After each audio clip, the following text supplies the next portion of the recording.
ఏమయ్యా, పొద్దున్నే ఇలా పరిగెత్తకపోతే బాగా ఫ్రెష్ మైండ్తో చదువుకోవచ్చు కదా. మాలాగా మంచి సాఫ్ట్వేర్ జాబ్ వస్తుంది. ఇలా కండలు పెంచి ఏం చేస్తారు? ఏదో పిల్లలు గవర్నమెంట్ జాబ్ ట్రై చేస్తున్నారు. వీళ్ళ పిల్లలు అమ్మాయిలు గడియని వేస్తున్నారు. పెళ్లి చేస్తే 10 మందిని కంటారు. వీళ్ళ పిల్లలు అంటున్నావు, నువ్వు నాకు చెప్తున్నావా? నేను వినాలి అది? సరే పదండి సార్, మనం బాగా డిస్కస్ చేద్దాం దీని గురించి. పదండి సార్. వెళ్ళండి సార్. ఇప్పుడు బాగా చదివి 10+2లో మంచి మార్కులు తెచ్చుకుంటాం. మనకు మాత్రమే మంచి మార్కులు వస్తాయా? మనలాగా 10 మంది ఉంటారు. అయినా కానీ కష్టమైనా కానీ బీటెక్ తీసుకొని అందులో 8 CGPA తెచ్చుకుంటాం. మనలాగే 10 మంది అక్కడ ఉంటారు.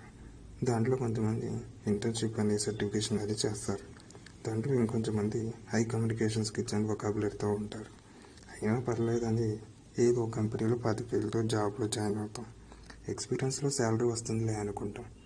మనం మేనేజర్ పోస్ట్ అడగటానికి వెళ్ళినప్పుడు మన మేనేజర్ గారు కానీ నువ్వు ఎంటెక్ చేయలేదు కాబట్టి ఎంటెక్ కంప్లీట్ చేసుకుంటారా అంటాడు. మనం డిస్టెన్స్లో పోయి ఎంటెక్ కడతాం. అప్పుడు నువ్వు మేనేజర్ దగ్గరికి ఎంటెక్ సర్టిఫికేట్ తీసుకెళ్తే నీ కొలీగ్ గారు LPUలో ఎంటెక్ చేశాడు కాబట్టి వాడికే ఈ పొజిషన్ ఇస్తా అంటాడు. అప్పుడు నువ్వు వెనక్కి తిరిగి చూసుకుంటే నీ లైఫ్ అంతా బుక్స్, అంబిషన్స్ ఇవి తప్ప ఏం ఉండదు.